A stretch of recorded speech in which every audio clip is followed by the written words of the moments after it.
All right. And I just cut her out. Good day. Happy spring equinox, everyone. And Maliah made it just in time. Hello, everybody. Welcome. Yes, she did. Hi, everyone.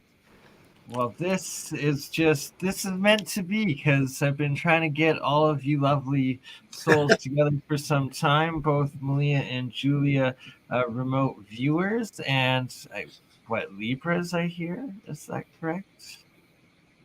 Libras. Woo! We got a big Libra eclipse March 25th in a few days.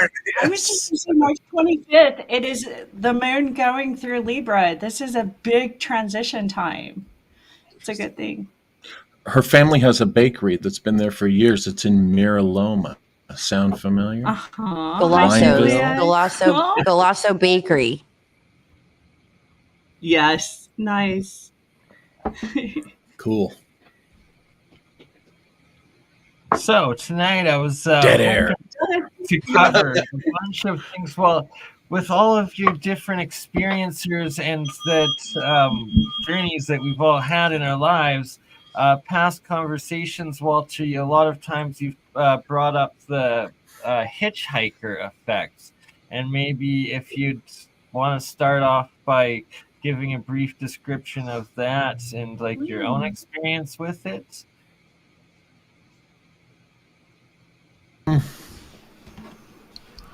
Hitchhiker effect. I'll tell you, I've had one hitchhiker that multiple people have told me has been with me for a long time. The first time I was told that was I was in the Air Force living in Ohio. I was stationed at Wright-Patterson, and I was introduced to a psychic who proved to me that she was legit. So she's one of the few that I'm rough on psychics because, not rudely, but I'm tough on them because I give them nothing. If they're real, you don't have to give them anything. And she proved herself, and she was the first person to tell me that because I was experiencing a presence in the apartment I was living in Fairborn, which is right there where the base is. And it was pretty intense, the presence, but I never felt scared. It was interesting. And this was in between 96 and 99. And I told her that I thought that one of my guys who worked for me in my branch, one of my senior NCOs, he told me that an Air Force member had lived in the same apartment complex that I had moved into and had killed himself, this particular Air Force member. And so, I wondered if, oh, hey, my luck, I got that guy's apartment. So when I mentioned it to the psychic, she said, oh, no. She said, this spirit that's with you is female, and you brought her. I'm like, okay, who is it? And she couldn't really identify who it was. And then, some years later, as I was just beginning to investigate the Empire of the Wheel stuff, I was in a bookstore, and this young lady, kept looking at me, and I'm thinking, hey, I still got it. The chick's checking me out. No, that wasn't it. I should have known. She said, I hate to bother you, but said, I hate to bother you. I hope you don't think I'm weird or crazy, but do you have someone in your family, named Marion or Miriam or something? I go, well, I have a sister named Mary. And the young lady said, this person's not alive. And then she described a woman I never met, but I heard described and saw in pictures all my life. And that was my grandmother, Mary, my dad's mom. Now, what's interesting was this was in 2008. And just a few months later, my dad died. He had been in the hospital for months, so we were expecting it. But this was during the time that my dad was dying, and his mother, according to this young lady, was there with me, trying to get her attention, to have her tell me that she's with me. And this young lady told me, she goes, yeah, that's it. I said, yeah, it's my grandmother, Mary. She goes, that's the name. But she described her hair color, her height. She asked me, does she like roses? I'm like, yeah, my dad always talked about that. So this complete stranger describes this grandmother, and she goes, she's standing right next to you, and she's always been attached to you your entire life. I thought, okay, that's interesting. And I felt like I kind of experienced it with the Coruscanton issue when I was investigating the Empire of the Wheel book, which we have there, Hans, and which I've talked about for years. And Maliah, to that, Maliah has since been picked up and, communicated with. Okay, so we've also had several spirits that hang out with him on a continual basis.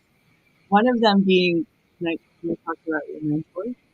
Yeah. Yeah. One of them being his mentor, which many times when it's necessary, I will hear him like give me hey, tell Walter this or this and this thing. I guarantee you what he says is tell dumbass to whatever. And there's been times even where the message came through and it made no sense to me whatsoever. It just seemed completely out of left field. And the thing was, when I mentioned it, it actually brought you to tears. That one time, it was just so profound and something only these two would have known. And yeah. So it's happened lots of times. I saw Mary. I call her Maria. The first time I met Walter, and then she's always hanging around. She tends to stay at your home though, unless she's good. Yeah, That's and there's where I was expecting with it, but it's like that actually is like so wholesome and like actually is in parallel with my own experience with my own mom and like her father, my grandfather. I never met him. He was estranged my mom at the age of 8, and as a kid I was always like, Mom, like, are you ever worried or wonder what happened to your dad? She's like, no, he'll come to me in a dream when he dies. And then sure enough, like 20 years ago, like it was like a night before Christmas or something, I might get a call from my mom. She's like, yeah, he died. And she like called her sisters, and they like all called or like applied to the government that he could finally release his military records because he had passed. And then they got this info that he had remarried another woman that's like right north, like the city north of me. And I have like 3 more aunts with the exact same names as my current aunts on my mom's side. So I have another Aunt Kelly, Sherry, and Darcy. It's so weird. But just the fact that the media, but my mom always is like, oh, grandma's around with us now, grandma. And then it's like, it's a your grandma spirit that's is like your archangel, or like that is the hitchhiker as opposed to some other entity. Well, I think, BurnEye, when you're talking about hitchhiker, you're bringing up more like the shadow people and the more demonic negative influence. Is that what you're talking about? Like when someone sees a skinwalker, it got passed around that you could get a hitchhiker from that? Just in general, like investigating the topic. Any kind of spirit, right? Yeah, Is this dark energy? So it's like in this, I guess we're seeing that it can be both ways, and that some people have like your family and your ancestral spirits around you all the time, and then there's also the other ones when you do. Lots of people say they have a UFO encounter or something like that, and then there'll be different entities interacting with them afterwards or stuff, or after having psychedelic experience and then having something remain afterwards. Yeah. Well, I did have some weird spirits, weird things happen during the Empire of the Wheel investigation, and actually prior in 2004, I was still on my counterterrorism job, big bad counterterrorism agent guy, former federal agent, all that crap that I used to be. And I left my house one night in 2004 because I was too scared to stay there alone, because I swore something really bad was outside my house looking at me through the windows. Okay. And I couldn't get out to the car fast enough, and I went to a hotel and stayed that night. And then during the Empire of the Wheel years, the two, if you've read the book, you're familiar with the two Estep children. They used to show up in the tree that used to be in my front yard during those years. They would just hang out there. I sensed them. If I ever saw, it was in my mind, but I sensed their presence. One night also in about 2009, I want to say, I started, there were wrappings on the outside of the house where my desk was inside on the outside wall. And the way our fences were, nobody had free access to the backyard. And somebody would just, on the outside of the house, I'd hear like that. Oh God, no. Okay. While I'm sitting there. Wow. And this would happen a lot. Wow.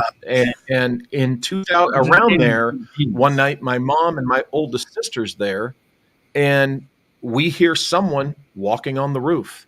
It wasn't an animal. It was human feet print. And I was used to this kind of weird stuff. And my sister and my mom went, "Who's on the roof?" They said, "Nobody that you'd be able to see." And I walked out there and looked around, and it was nobody pulling a joke. Nobody was there, but they heard it distinctly, a person walking across the roof. So had I picked those up when I was out either at the quarry or at the site of Inland Center where Urbita Springs Lake used to be, where Cora Stanton died, or who knows? You know, it could have been anywhere, any of the graveyards. But I was also taught necromancy by my mentor in around 1990, how to raise the dead and get information from them. And he told me that this was expected for me to learn this by superiors in the world of national security. So I might have picked up a hitchhiker there in my early attempts to raise a woman who had died in the late 1700s, and she's buried in the old Northport Cemetery on Long Island. And I have her name still and everything. I even gathered the soil from her grave and prepared it, because you're able to just blow the dust over a threshold of wherever you're at, and the spirit will come to you when you do the hokey pokey that you're taught. So I don't know. Maybe I picked up a hitchhiker. Like, you're describing these rituals, these occult rituals, and they're alchemical rituals that I've read up on, and like that there is actual power and magic to this. Like, but there's also doorways, and you kind of might pick something up. Yeah. Yeah, exactly. And that cemetery, look it up. The old Northport Cemetery looks like something out of a horror movie. It's from the 18th century, early 19th century. It's got the old-timey headstones. A lot of them are knocked over. It's on a hill. There's usually overgrown grass and big, gnarly, dark trees. It was just What do you beautiful. guys recommend for like protection?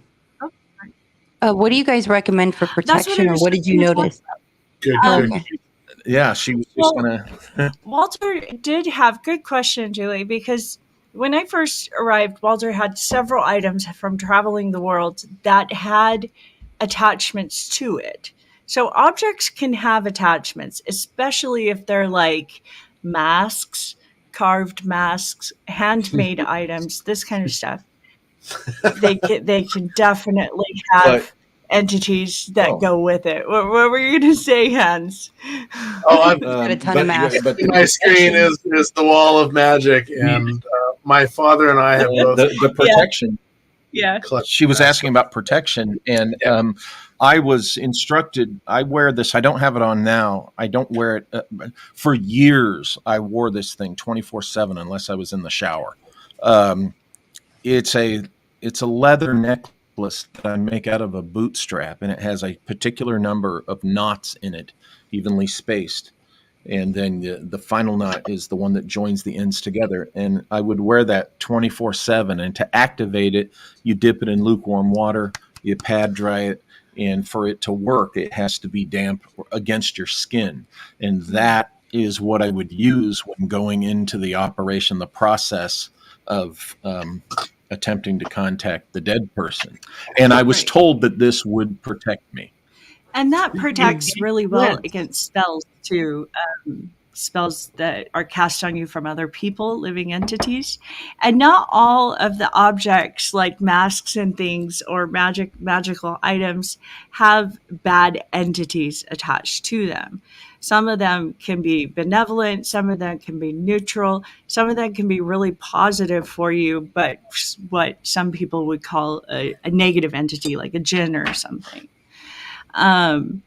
But protection So predominantly, like if you're trying to make sure an object, you know, that ring of salt, the ring of salt Yes, works exactly. really well. So that's what I wanted yeah. to bring up. That's another ring that Walter described, having it on the skin. As soon as it sweats, you're putting your own biosalt into it and literally making Oh them yeah, that's themselves the other around you. thing. Yeah, I was told that because you wear it all the time so that your sweat gets into it and it's tuned to you. Right. Right. Yeah. And with that, I was also taught that I could communicate telepathically, psychically, or whatever with any particular person, anywhere in the world. And I did kind of test this a couple of times. But you have to be wearing one of these royal crowns with like all gold on top of your crown chakra there with their giant jewels that are resonators.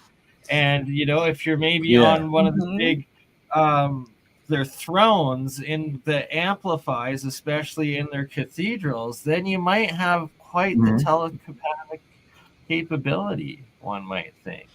God, you're bringing it up could be like an antenna. That sounds like the what is that project? The Mind of God or technology or something? Oh, Voice of God. The Voice of Voice God to technology. school. Yeah. Right? And could that be and then why the crystals, mystic- having crystals around you. Sorry, go ahead. why the mystics Didn't mean to talk and, over you. like the royals, how they would be able to act like they had this sovereignty to God is with this technology and then using these alchemical spells and practices upon the people. I'm always really fascinated too, like the Lady Interesting. Delche, like how you see all these depictions and there's something around their ears, almost like with the sound frequency that it helps take them to places and communicate. Mm-hmm. Yep, indeed. And Yeah, that's a possible very protection interesting as well. statue. Yes. Sure. Very interesting statue and find. Yeah. But yeah, for the ladies. Oh, I was going to say too that I tested the communication wearing the string. I had an old friend. She's since passed away, and she was one of the best, most talented psychics I ever knew. And I was one time I was in Tel Aviv, and she described perfectly. She didn't know where I was, but she described perfectly my view from the balcony of my room down the Corniche to Jaffa, Old Town Jaffa. She described exactly what I was seeing. And then when I was in Islamabad, she described, didn't know where I was at all, but she described my view, looking out my hotel room window, seeing the city and the jungle and these large birds flying from the city back into the jungle at around sunset. She described it to a T. And this was in the days when I would wear that all the time. I quit wearing it because a good friend of mine, who is a theology expert, was concerned that, it's necromancy, Walter. And so there was a period where I quit wearing it, but I've taken to using it again. I don't wear it all the time. But. It's interesting that you bring up Islamabad with this, because Islamabad is, as you know, you've been there like I have. I've been there a few times. It's a planned city, and so the central area is Gulistan, where all the markets are in the middle. and then they're all the neighborhoods, and they go from A1 to A15, each, all the way around. Yep. And you have Rawalpindi, which is the old city sitting across the river. And so you're in the middle of a structured city when you were saying this, and I'm like, wow, it's almost like it's fractal geometry of sorts is amplifying that experience. Sure. Yeah, good point. I really enjoyed Islamabad. I was there once for a month. And, what's that? I said I loved Islamabad. You said you liked it. Oh, yeah. Islamabad's nice. Karachi, again, I was there at a time when, it probably wasn't so wonderful to be there. And I really was hoping to see, oh my gosh, the place in Pakistan that, the ancient city that's all melted. What is that called? There's Taxila, and then there's Rohtas. Taxila is where Alexander the Great, that was the final city that he made. It's right on the Indus River. I want to say this is the one that's famous for everything looks like it was destroyed in an ancient blast and everything's melted. Mohenjo-daro, yeah. Yes, Mohenjo-daro. I was hoping to get there. Right on the Indus River, Yeah, but that trip, our schedule was real tight, so I didn't get to do a lot of. I would always try to do some personal exploration when I went somewhere, but I wasn't able to then. But anyway, if I had any hitchhikers, it might have come from when I was, as my friend said, was doing necromancy, or when I was going around to certain locations. Walter doesn't have any hitchhikers on him. So, well, right. None of you guys actually have any. I don't see any hanging on it. Maliah, as you brought Hans, you do have some very interesting entities behind you. So I brought a couple. Here we go. So these are both. I love it. I love that. The Buddhist culture is full of magic and mysticism. My book on the Dropo stones and the Dropo people that are nomadic through the region is very much a lot about this. There's a lot of magic and mysticism, and so you were talking about masks, and it's like I have a whole wall of masks. My dad used to collect masks all the time, and so he has I want to inherit this eventually, but he has this whole wall of these super old Nepalese masks from the villages that are amazing. Oh wow. And so there's definitely. Have you heard of the Vinca culture? Of course, the Vinca culture out of Romania and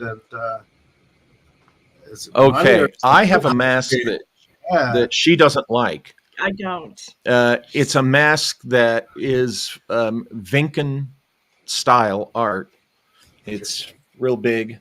And it's a bearded man with a crown. And when I did the research, he represents Rex Mundi. There's an association to Rex Mundi, king of the world who lives in the Hollow Earth.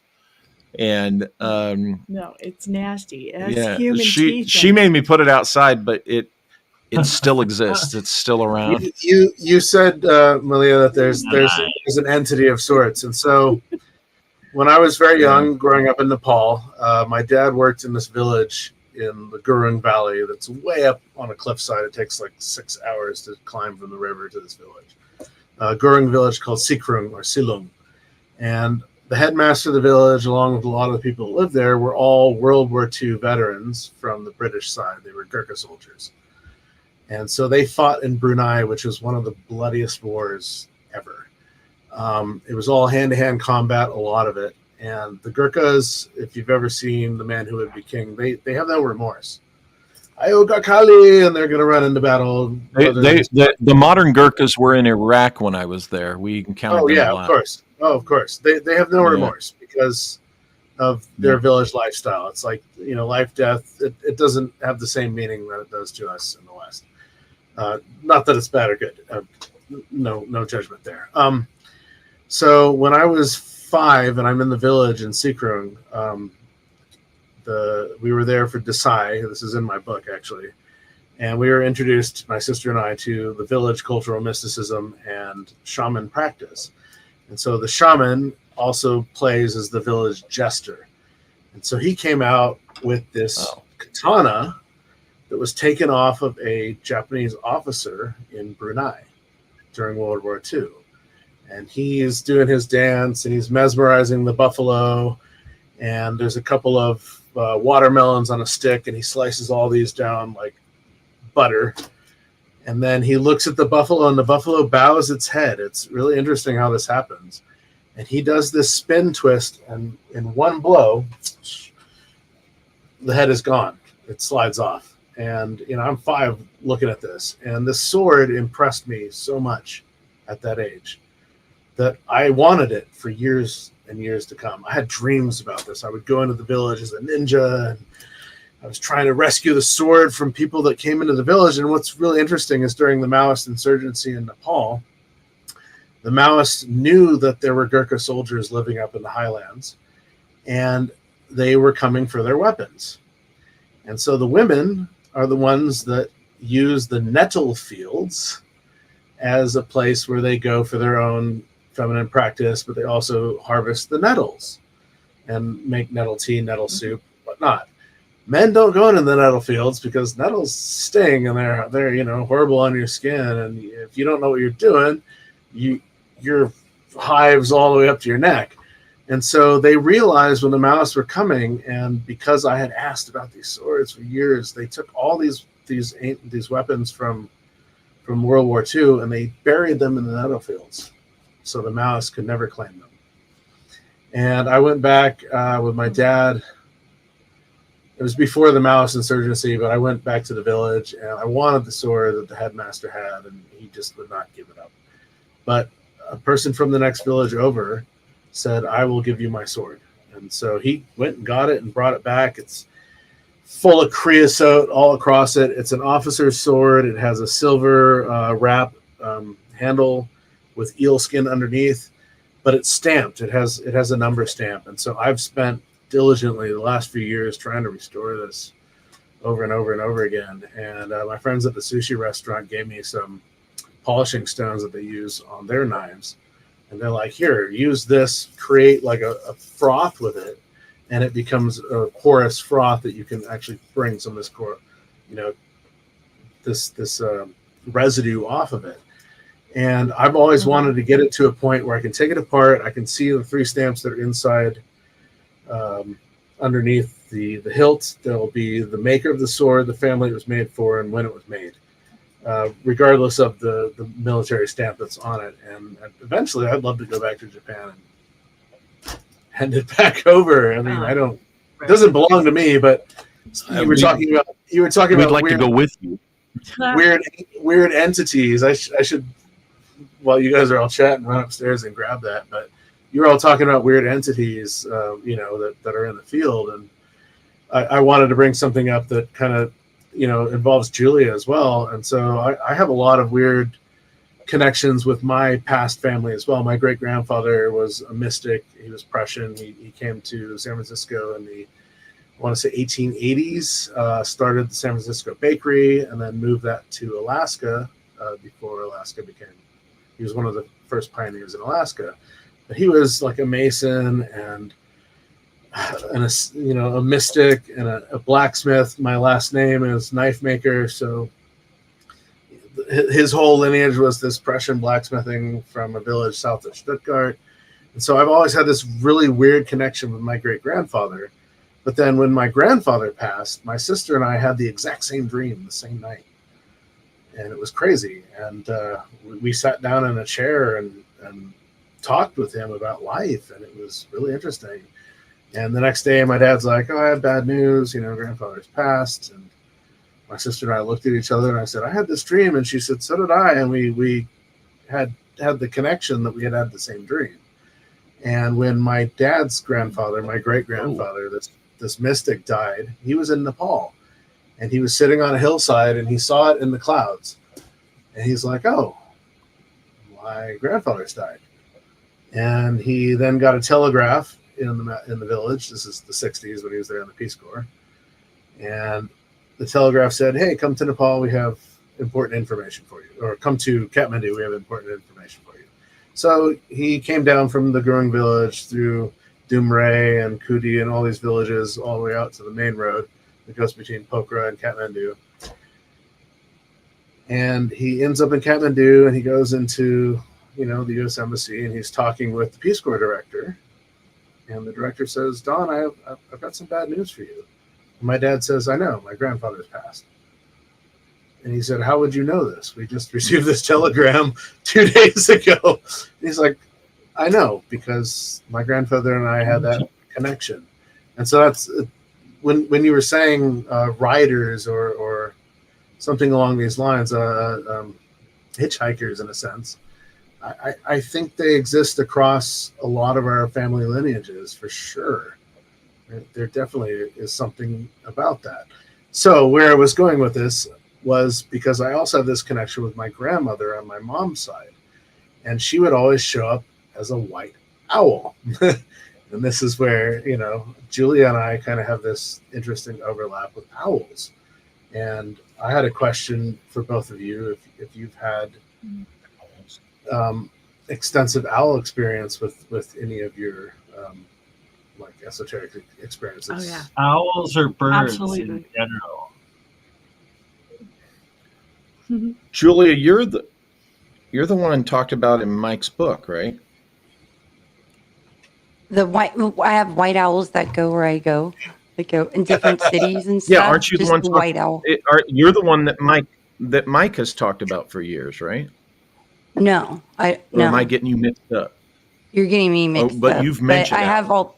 before. Yes, I've had there's this white owl. I'll go to different cities. I have all these pictures. Like, people are changed when they're they don't believe me, and then when they're with me, they are changed afterwards. I literally had a white owl show up right as I thought of Julia after a podcast a month ago. It was what? I have a bunch of videos and stuff. In fact, the night I launched my YouTube channel a few months ago, there was one right outside the window, and this huge one. I have a video of it. It's pretty amazing. Yeah, in 2014, I'm sitting at home. I forget what time it is. It's in the evening, late in the evening. And I hear the most blood-curdling scream of a woman outside somewhere. I mean, I was startled. I thought, one of the neighbors is being attacked or murdered or something. And the moment I thought that and kind of sprung forward to move to go outside, the scream turned into clearly an owl's screech. Mm-hmm. And I still went outside, and I'm looking around, and I hear the hooting, and I look up in the top of a tree, another tree that's in my front yard that's still there, and at the very tippy top was this big owl that was just sitting up there perched looking at me. And it stayed there long enough for me to go in, get the camera, take video, and I can send the video and pictures to you. Awesome. It was really weird. And then I think within a short period of time, I found out that one of my dad's brothers died. So it was, in my opinion, it was very much a harbinger, a messenger of, someone had died. And then I had some other weird owl experiences where I hadn't felt I have this thing with the Tuatha Dé Danann where they literally show up in all my research. And I would begin to sense them. And it'd been a while, I think a year and a half, I hadn't sensed them. I wondered if they were still around. So I'd go out to do my daily walk. This was a few years ago. And before I started, I said, "Hey, if you're still out there, show me a sign." And as I was on my way back, just a half a block away from my house, and it was just at the liminal time. The sun was just going down. And I look up, and perched up on a light post is a huge owl. And I just see it in outline. I don't see its features clearly, but I can tell it's looking at me. And I just took that as okay, they heard me. This is them. Either the Tuatha or Hecate. Yeah. There's times where I'll be in my house at odd hours and I get this feeling. It's not clairaudiently. It's like this feeling like you need to go outside now. And I'm like, but I don't want to go outside, where it's not like you need to go outside, but like this overwhelming sense of like, yes, like something's, giving me that. And then I did. And then it comes out. The way that it appears, it's always so dramatic, but I'm always like, it makes me so happy. And then, so what I started doing after so many times of that, where I was like, I'm going to summon it. I'm going to put out the signal, so, and then to see how quickly that worked of like, I did, I sent it out and then I went outside and I thought I'd have to like be out there for a while, and it may not even work, but it was within 20 seconds. Where I'm like, yes. And then that was my first time doing it. And it's just so interesting. But you mentioned like sending out telepathic messages. And I've noticed that helps people when I tell them like to do it in between heartbeats or send it out with the heartbeat. Like when you have a message to utilize that, it seems to really help because sometimes. Yeah, just to add to that, like when you're sending and wanting to transmit a telepathic message, it's better if you can take the words that you want to say and transmit them into feelings and an image. If you can picture the image in your mind and press out the feeling with that image, it's so much easier for that person on the responding end to recognize your signature, your like your soul signature, which says this is coming from me, along with what it is that you're trying to communicate. Because a lot of times, especially when you're transmitting across language barriers, there's that language barrier. And then also, I've also seen entities come in and mess with word messages. So meaning like you may think you've got this sentence out to the person and they've received it, but there's some words missing, or there's kind of a mix up here and there. So I found that like sending the pictures with the feeling tends to work just so much better, so much clearer. Yeah, so I love this topic. Yes, telepathy is way fun. We're going to start advancing more and more as we use telepathy more and get used to receiving the messages. The Maya say that once we reach this time, we're a decade into it. And that as we go through the next decade, we'll get even better with telepathic messages. Hans was talking about the Maya in Egypt.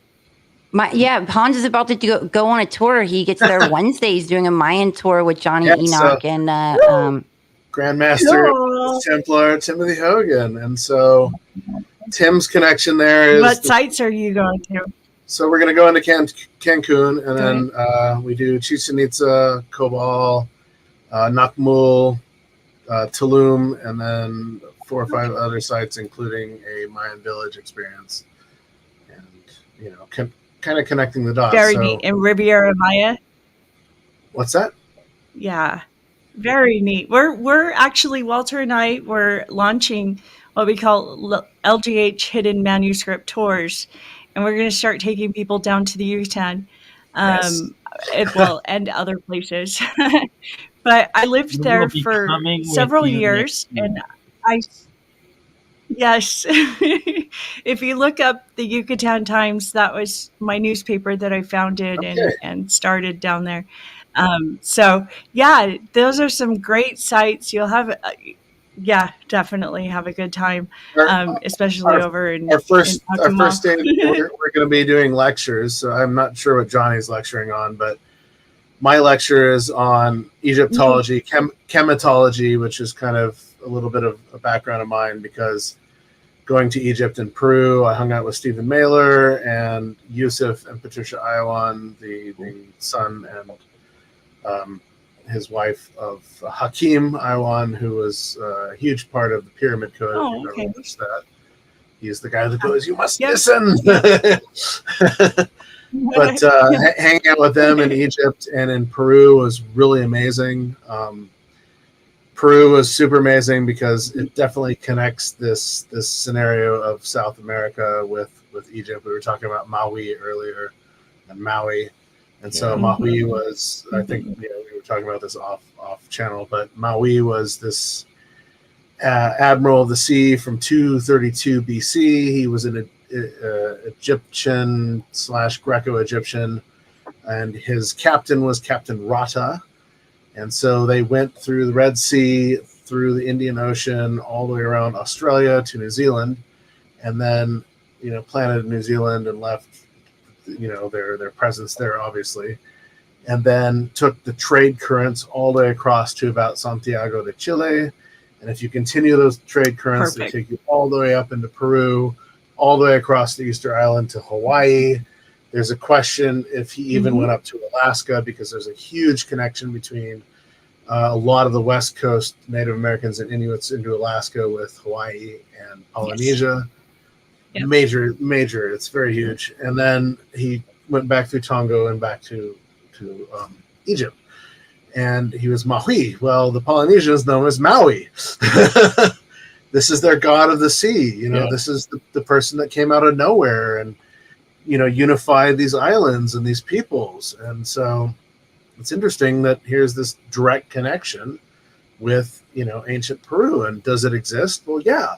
You go into the Larco Lima Museum in Lima, and in the basement is all their gold artifacts.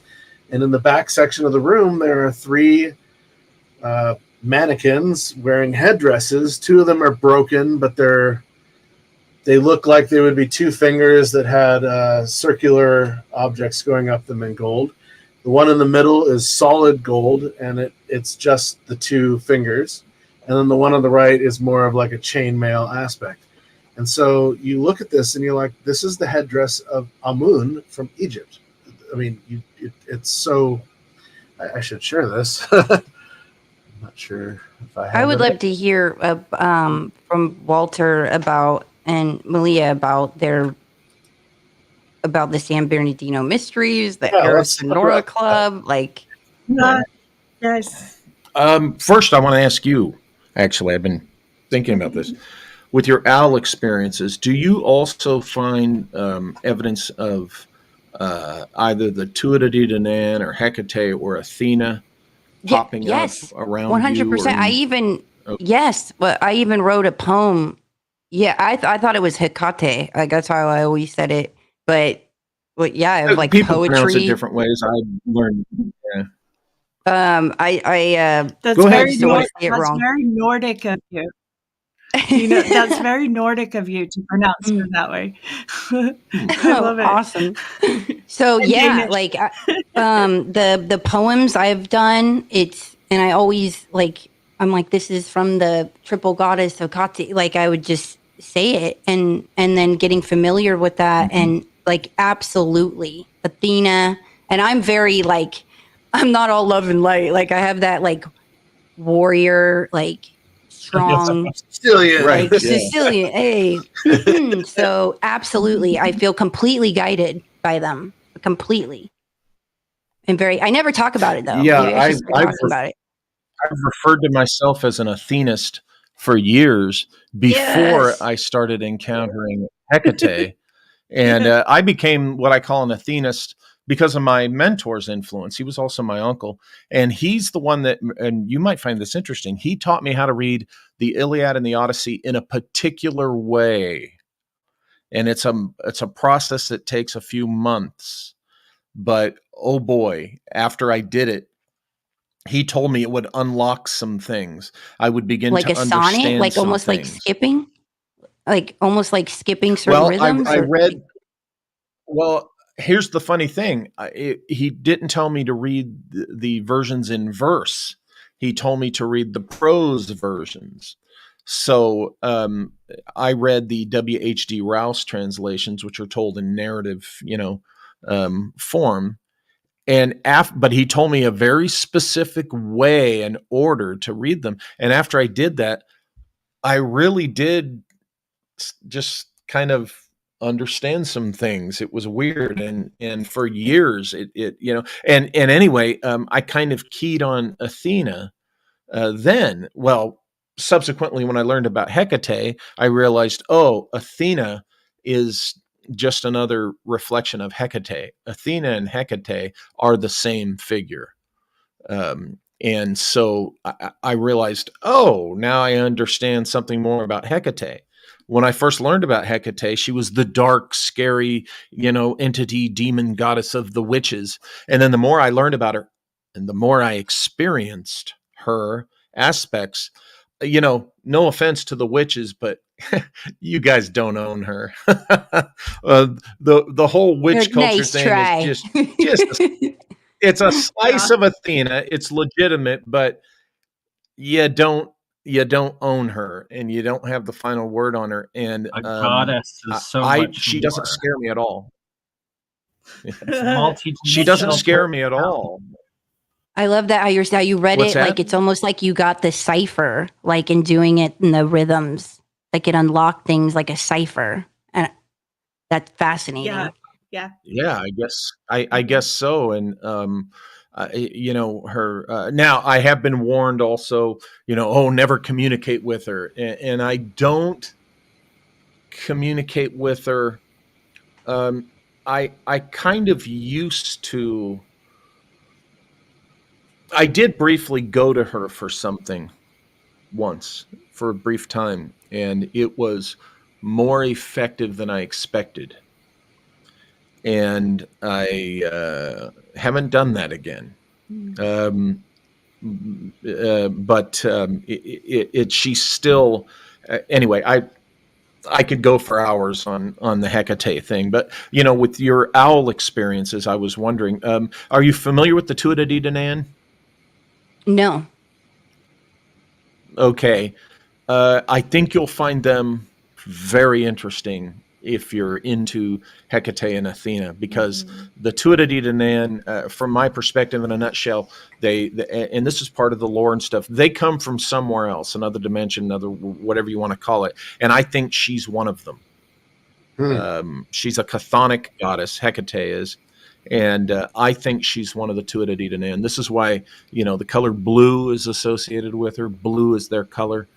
But you might find them Isn't there an overlap with Tolkien's work with this as well, with the elves?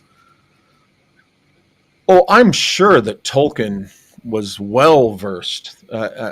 In fact, I think I've read that his the Tuatha influenced the writing that's what of I've always those thought. books. The elves, the elven cultures, because they were not from here. And but they west. Thank you. I'm going to look into that, because like when I had written this poem and I was like, Hecate, like this is like, I got this from Hecate. And like, then I didn't even know who she was, like I dove into it and then the whole Athena thing. And they've heard me go on rants about like, we need to bring the goddess worship back, We do, definitely.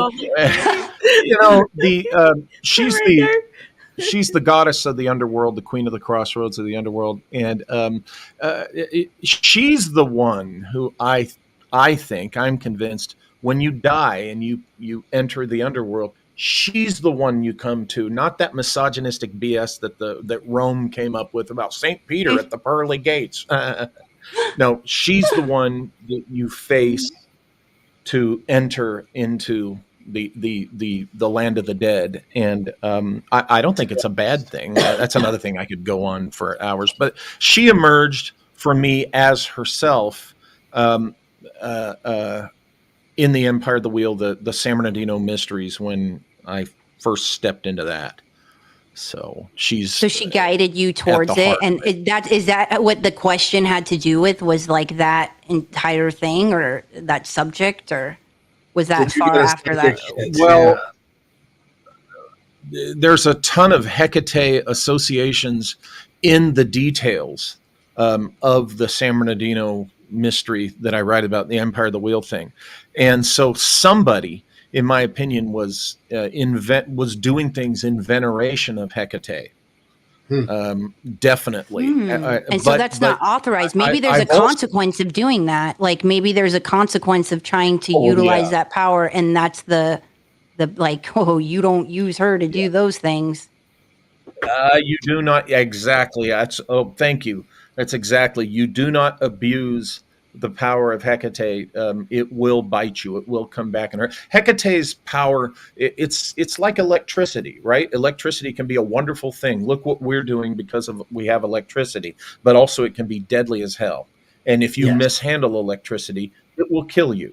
And this is the same way with Hecate. And her power and influence. You got to be careful with it.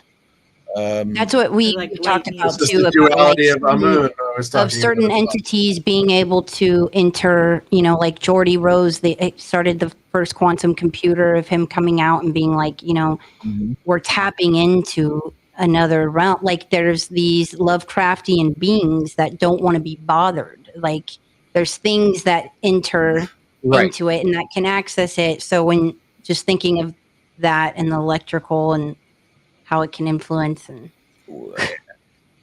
the other thing though that has everything to do with Hecate as I experienced her and others that helped me with that. I for years, there's just so much there. I stumbled into this consciously because I think I've been walking around this mystery since childhood, to be honest, because I grew up in this area too. But consciously, I stepped into this Empire of the Wheel mystery after learning how to do remote viewing. And that's when I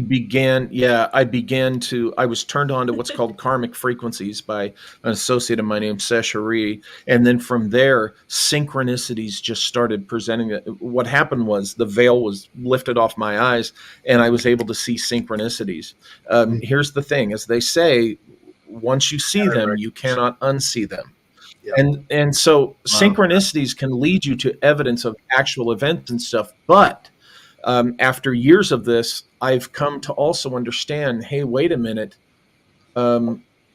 Maybe some of these events that I'm seeing aren't conscious strategies or conspiracies by human beings. Maybe what Hecate has revealed, because she's associated with the goddess Isis, the veiled Isis of Egypt, okay? And that what they say about her is when she lifts her veil to show you her true nature, tell no one.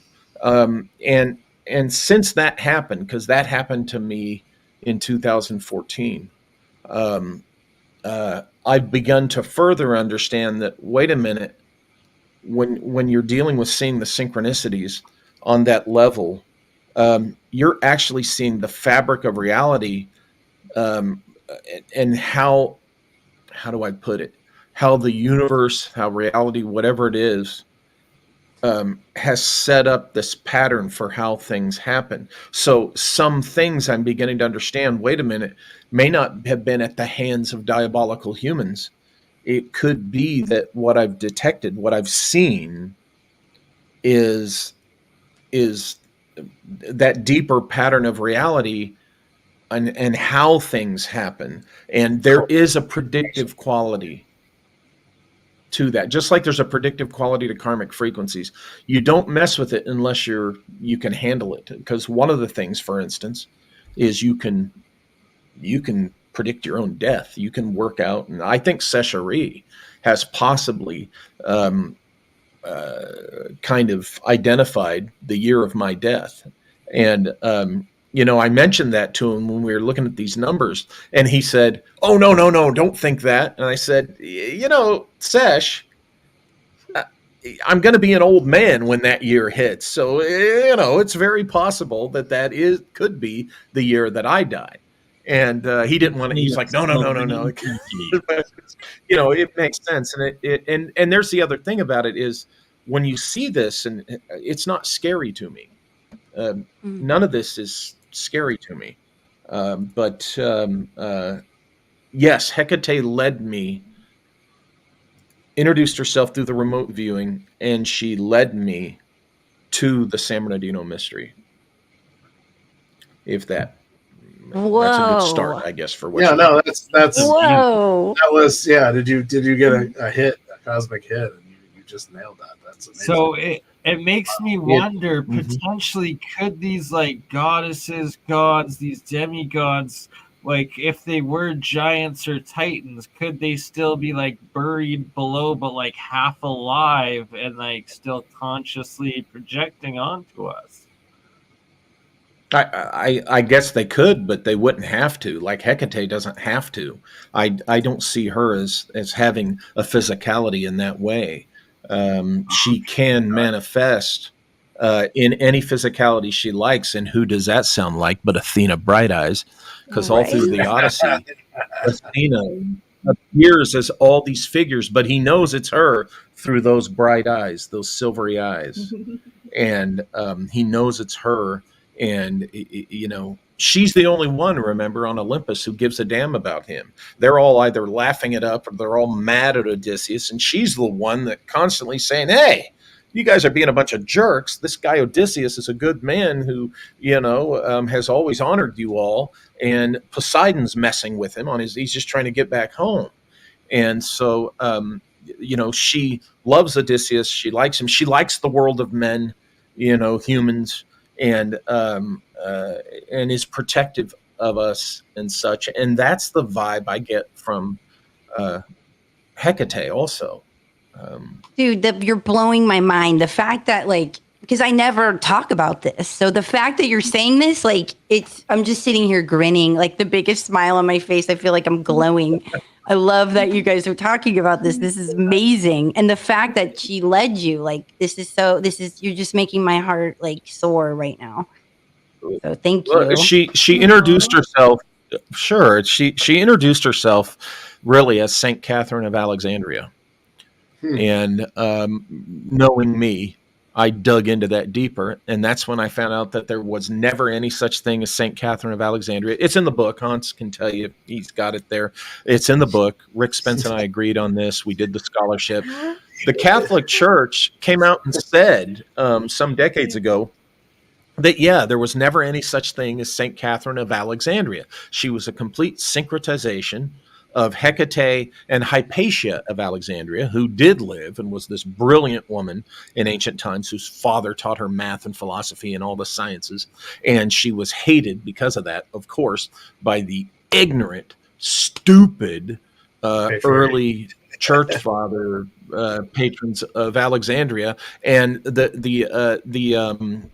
the emperor or governor or whatever, he had the hots for her. She was not interested. She rejected him. So he sicked the idiot early Christian leader on her. And so she died this gruesome death. And when you look at the story of St. Catherine of Alexandria, it's the same thing, but her symbols and her aspects are a match for Hecate. Her symbol is the wheel. Hecate's symbol is the wheel. She's the patron saint for this, that, and the other, the same people and things that, and on and so forth. So I realized, wait a minute, this St. Catherine who has, here's what happened. You'll like this. Sechery had done some, after my Disneyland book, this is how the whole Empire of the Wheel thing kind of got started. After my Disneyland book, I was looking to follow the ley lines from Disneyland through Southern California to find any paranormal stuff. And I found in the library, I found online, I found this ghost story reported that a ghost was being seen in Inland Center, the mall in San Bernardino. And I talked to the lady. Her name is Ann Walker. She's a librarian here. And she said, there was this woman named Cora Stanton. They said it was a suicide, but I'm telling you, it was murder. Go look at the newspaper articles. So I went and looked at the newspaper articles. And this was after months after I started doing remote viewing and was getting weird stuff. Yeah, that's the Disneyland book right there that I wrote about all of this. The Disneyland part, the ley line. Where they used to have I was the carousel on the old ley lines. Oh yeah, they moved it and stuff. So Sechery had done some analysis of ley lines for me in the area, and there's what's called the Citrus History Park over in Riverside, and he told me to go check it out because he got ley line and energy and stuff there in a notable point. So I go over there one day. This is in December of 2007. I'd been remote viewing every day for like 3 or 4 months at this point, and getting all sorts of weird stuff. And I go over to the Citrus Park. I'm sitting in the Citrus Park, and St. Catherine of Alexandria had already popped up in my research. So I'm sitting in the little rose garden, of all things, in the Citrus Park. And I say out loud, I say, "Okay, Catherine, show me something." Like a dumbass, like smart ass, but show me something. So nothing happens. I get up, I walk to my car, and I go driving away from the park. And instead of going to the freeway through Riverside, I come to Victoria Boulevard, an old street through Riverside. And I'm like, I'm going to take the scenic route. And I decide that I'm going to turn, and I drive a couple of blocks, and then this hill catches my eye, and I'm real curious about it. I'm like, gee, I'm curious about this hill. I'm going to drive over there and take a look. So long story short, this is how I found the Prenda Quarry. And I'm standing there looking at this creepy, eerie place. And as I'm standing there, I kind of feel my energy kind of lowering. But on the drive home, between leaving the quarry and arriving home, my energy is draining from my body, and I'm getting a fever, and I'm getting body aches. And so by the time I'm home, I just feel awful, miserable. But I do my little research on St. Catherine, and that's when I discover the Hecate connection. So I feel bad for a couple of days. And I happened to look at an article on Mount Rubidoux in the Weird California book. And it says all this spooky stuff, and I'm compelled. I'm like, I got to go to Rubidoux tomorrow, even though I feel like crap. And my neck and my shoulder are in pain and so stiff that I have no range motion. I have to turn my body to look around. But I've got the bright idea, I'm going to go to Mount Rubidoux. So 3 days. Remember the numbers, 3 days, 3, after getting this affliction while at the quarry. On a Saturday, it's in December, I go over to Mount Rubidoux in pain and all stiff, should not have been driving. And I walk up the path, and I go to the Peace Tower, which is a stone tower, which I've talked about and written about. And I'm looking at this, and I go up and I'm kind of touching the tower, and I look in the window, and I'm touching the tower, I'm looking around, and I'm looking around all around me, and then it hit me. Hey, wait a minute. No pain. Gone. Completely healed. Now, I totally credit that to Hecate guiding me. I like a smart ass, hey, Catherine, Hecate, show me something. She did. She took me to that quarry, which became very important in my research. And she brought me to where I was afflicted. And then 3 days later, remember, she's the triple aspect goddess. 3 days later, she compels me to go to Rubidoux, where I'm healed of this affliction. That was her attention getting step, you might say.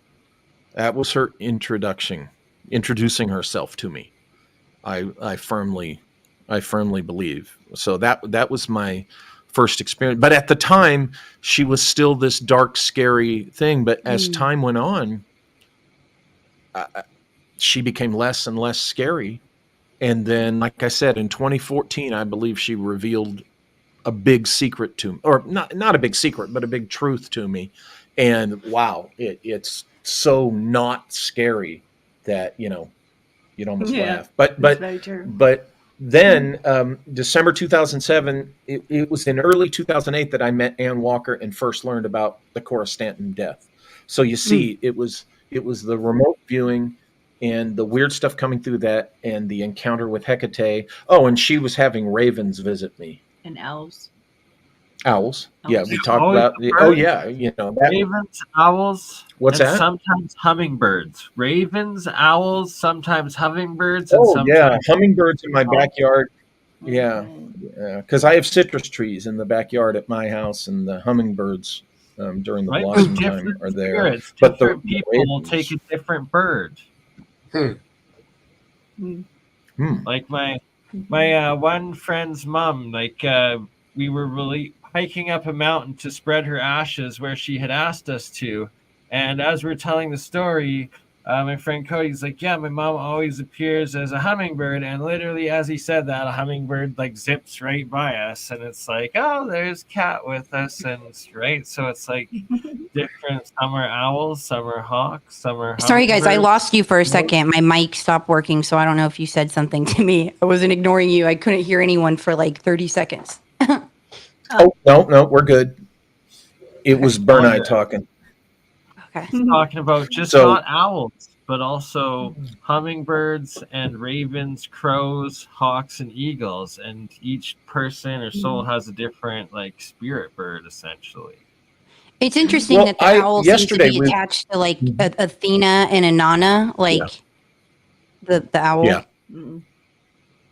Oh yeah, yeah. The owl is. If it's not. Oh yeah, and the owl that I told you I saw on the top of the tree, it flew when it finally spread its wings wide, like it was posing, and then leapt off the top of the tree and flew. It flew in a particular direction. Now, 3 months later, I had my one bona fide UFO experience, and over the house, and the UFO also, when it finally departed after hovering over the house long enough for me to run in, get the camera, and start taking video of it, when it departed, it followed the same exact path as that owl. Now, one of the manifestations or messages that Hecate Athena gave me was in the summer of 2010. I discovered something. I've taken her to it. I don't like to identify where it is, but you've probably heard me talk about it. I call it the mandala. It's this thing painted on the ground at a particular place out here in San Bernardino. And I'd been going there for a little while. I think I'd discovered it. I can't remember off the top of my head, like maybe the year before, whatever. But I go there one afternoon in summer 2010, and I'm standing in the middle of this mandala, and I'm looking north, and on the mountain, I see the image of Athena, head and shoulders, portrait image with the helmet, and the owl on her shoulder. It was startling. Now, it looked like, it wasn't like a goddess standing there like a woman in a costume with a real owl. No. It was like, you know how like schools or cities will kind of burn with oil or whatever an image on a hillside, and it's in that kind of artistic medium. That's what it was. It looked like it was burned into the hillside. But here's the thing. There's no school out there with that mascot. Cal State San Bernardino was over to the east, not where I was looking, and I believe its mascot is the coyote or something. Nothing to do with Spartans or Athena or anything like that. I went back out there after that and never saw it again.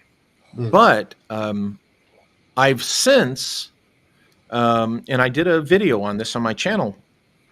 I since did. And I kind of inadvertently revealed the general area where I might have been, but I won't say any more than that. But I did a Google Sky thing, and I have found in the terrain of the hills of the direction I was looking at, I found the way the growth is. I can see the head and the shoulders and the owl. So here's what I think happened. I'm standing in the middle of this mandala, and I was standing at the right time of day with the sun angle and everything. And it was like one of those magic images where you look and you unfocus your eyes. The equinox. You have to be at the equinox or the solstices for the shadows to hit these places for them to give the perfect visions, right? Totally right. I totally. It's the equinox. What time of year were you there? Go tomorrow and it'll still be the same. What's that? Go tomorrow, it'll still be what the is same. Today's date? We're the equinox. It will? Yeah. We're the equinox today. Okay, good. Thank you. Okay, so that I'll tell you right now, summer 2010 is what I say when I cross the Rubicon with this stuff. From that day forward, I don't give a damn who thinks I'm making stuff up. I don't care who doesn't believe me. I don't care what, some knucklehead says that, oh, you're just crazy about it. It's like, okay, I crossed my Rubicon. I no longer care who doesn't believe me about this stuff, because I know a lot of this stuff I've had someone with me. The UFO, I had a witness with me. It did happen, but that's how Hecate, she showed herself to me in the form of Athena on that hillside. For what that's worth. Oh, that's so powerful. Oh my gosh, Yeah. this is amazing. This is amazing. Yeah. No, I love just learning more about Hecate and Walter's experiences. Just the huge link to Saint Catherine of Alexandria, it kind of reveals so much. So one of the things about Saint Catherine is she's known as the Lady of the Wheel. Yeah. And so you'll always see her depicted with a wheel with spokes at her feet or somewhere around her. And I found it interesting because I feel like I encountered her with the image of the Virgin of Guadalupe down in Mexico. Mhm. And that just it really spoke through me. There was a lot of very fascinating experiences in Merida where that involved, firstly, okay. So I helped this neighborhood come to a point where they could actually start to celebrate the migration for the Virgin de Guadalupe. Okay, so down there, when the migration is happening, or when the pilgrimation, people will walk through the neighborhood and there'll be parties set up for them as they go to Mexico City. So this one neighborhood had for 100 years been putting on this party and everything. And it was on this main central street, and it had all this history to go with it. And they had this shrine for the Virgin, a pretty special one.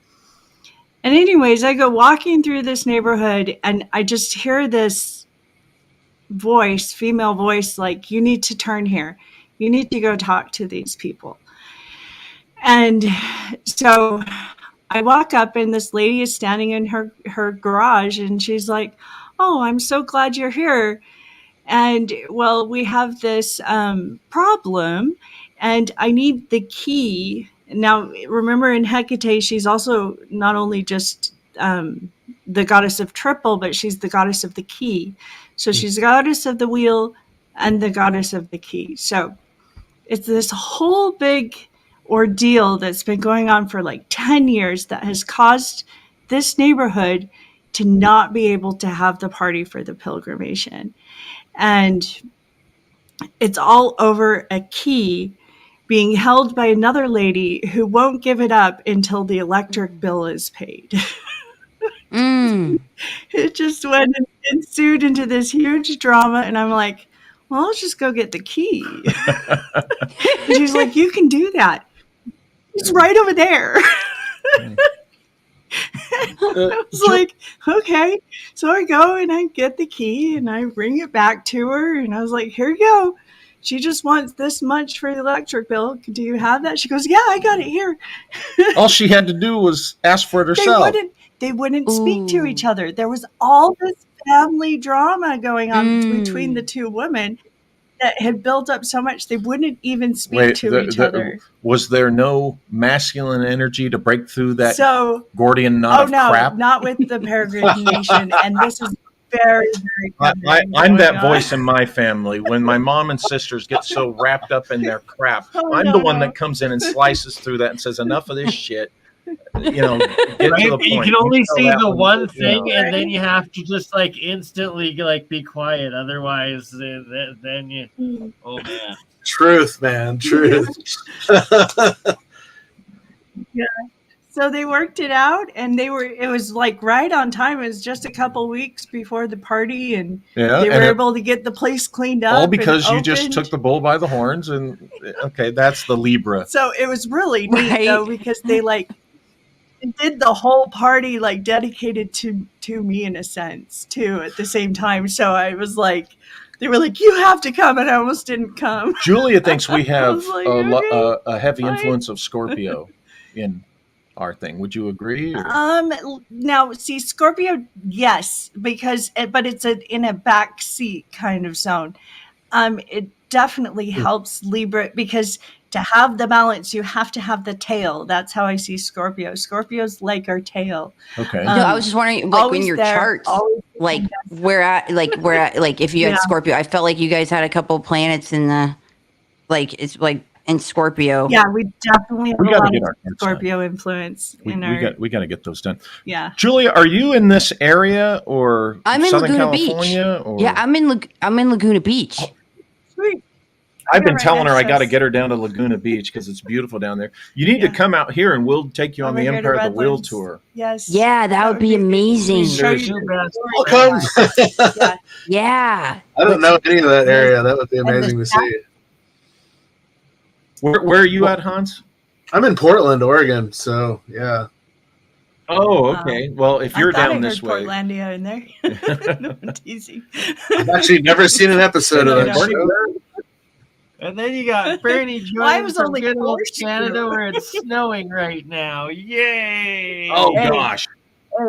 Oh, I used to wow. live in Calgary where Bernie lived when I was in 11th grade. So yeah, I have a huge. How's my pain? I know the pain. The 5 foot, 5 foot plus snow drifts, Down to ice. California and Mexico from time to time to escape the snow. So for next year, I'm gonna do a plan on a full tour, and I'm gonna be coming to all y'all's places to do the journeys. And You are welcome, brother. Anytime. Anytime. We'll have to make a documentary out of it, BurnEye. exactly, that's gonna be the whole plan. And I'm gonna aim Bridging the gap. to Montana as well and go visit Sagewall and the Giants Playground area with Julie Ryder. If you haven't seen those megalith sites, it's nuts. And I've discovered lots of similar stuff in southern Alberta that matches what she's found in Montana, and it's literally a Giants Playground of megaliths. I've seen some huge stuff up there in Glacier Park and stuff, megalithics, definitely. Giant stone balls, like to the max. Scottish have giant stone balls, but no, the ones up in the mountains are just like massive. 2-3 times the height of a person. Yeah, Osmanagich has How do some, you- like, how do you in know- Bosnia. There's some up Yeah, there. Bosnia. Oh, I didn't know that. I didn't know there was round ones up there. Yeah. There's a couple Oh, of them. wow. Well, Yeah, because one of the I've guys- also so found cool. some How did you know southern they- Alberta. How did you know they had huge balls in Scotland? Did you look under the kilt? No. Oh, ayo.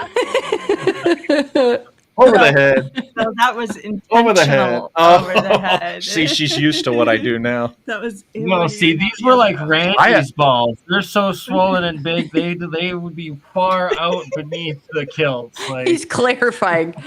I have a kilt, but I never go commando with it. What? Seriously? I never go commando with my I kilt. do. They're made of wool and they itch. Oh yeah, I agree with that. Yeah. I'm not going. No way. Although they This went like to the gutter really fast. you know the blue ribbon tradition, don't you? go to With the itchy kilt? balls. You guys know that? The tradition is the ladies reach under your kilt, and if they like what they feel, they tie a ribbon around it. That's how it started. That's how where it That's how they originates. get ya. That's how they. I get guess, ya. yeah. Oh, that makes that scene at the As end they of reach Doom there, a little more The original interesting, doesn't it? Tinder. The original swipe left. It was grab and hold. Yeah, exactly. That killed Yeah, me. yeah, around my boat. That killed imagine me. imagine how many ribbons Sean Connery probably got. Get in the field there, lad. There's something I've about already- his last I've name already that says got it all. written. He's a Connery. The Conjuring. Oh Lordy, yep. There we go. There we go. Yeah.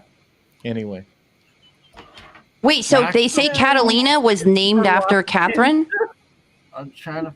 yeah, Catalina is actually named after Saint Catherine of Alexandria, and I learned all that when I was doing the remote viewing, and I was being led into the Hecate, the world of Hecate through Saint Catherine and all that. If you're familiar with my book, Secret Missions 1, The Hidden Legacy of Old California, which is about Juan Cabrillo and such, and the Sword of Joan of Arc, data was emerging that led to the writing of that book, initially through remote viewing. So stuff about the Juan Cabrillo mystery was coming through at the same time that the Catherine of Alexandria Hecate stuff and the Empire of the Wheel stuff subsequently came through. And all I did was document it and put it aside until I'd finished the Empire of the Wheel trilogy. And then I finally decided to write that material. But it was during the fall of 2007, early 2008, that I was learning about Juan Cabrillo and how some people suspected he might have been buried on what we know as Catalina Island, and all this weird stuff. But yeah, Catalina Island was named after St. Catherine of Alexandria, so it's Hecate Island is what it is. Now here's what's interesting. Here's what's interesting. The Chumash Indians, a strong spiritual symbol of theirs that they painted on some rocks in Santa Barbara area and stuff, is a particular wheel which looks like Hecate's wheel, and the center of their worship, their religion, this was before the Europeans arrived and stuff, was Catalina Island. Okay, so they were worshiping this headless god called Chininch. That was and they say it was like a Stonehenge, like the outside they had like a Stonehenge, and the Chinchurri. I can never say the name that they worship. Oh wow, Chininch, and there are multiple spellings, and so there you have a connection to Hecate, but also possibly to what we call Cthulhu, what Aleister Crowley, 19 years or more before Lovecraft wrote Call of Cthulhu, what Crowley called Cthulhu in the Pacific and so forth. So the Chumash Indians in California, they're kind of at the heart of part of this whole mystery. But that's how I learned about the Catalina Island stuff and its connection to Hecate. That's interesting that you bring up Cthulhu, because in the Call of Cthulhu, the Lovecraft book, he references several different Inuit and native languages that have this overlap, calling to this beast or this creature from the sky that's buried in the ocean. Yeah. So that's wow. Yeah. Well, there was a guy named John Peabody Harrington. He was an anthropologist, cultural anthropologist. His specialty was native cultures in Mesoamerica and North America, and he became obsessed with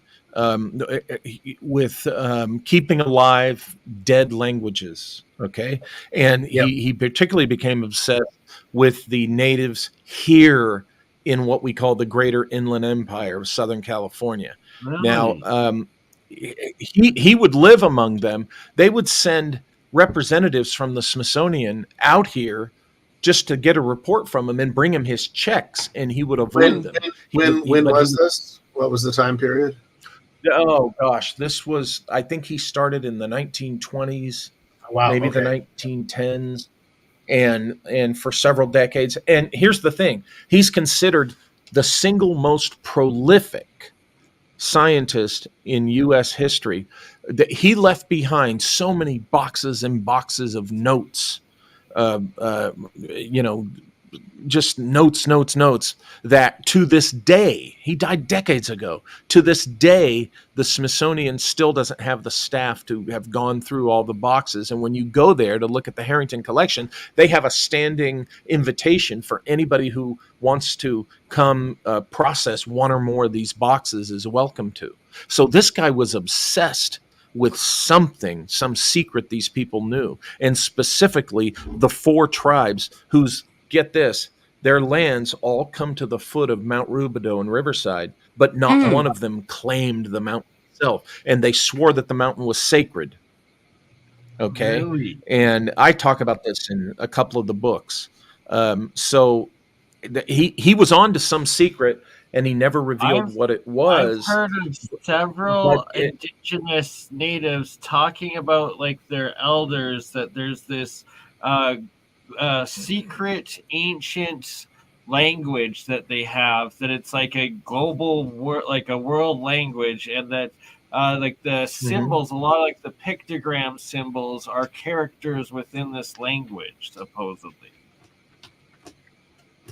Yeah, that sounds reasonable. That makes sense. I've come to suspect that we were talking earlier about the Kam Empire, that they came here long before the Chinese or anyone else, and so this could have all been an influence of the Kam, who were Hindi and Egyptian, ancient, Egyptian, and all the other cultures through southwest and on into Southeast Asia.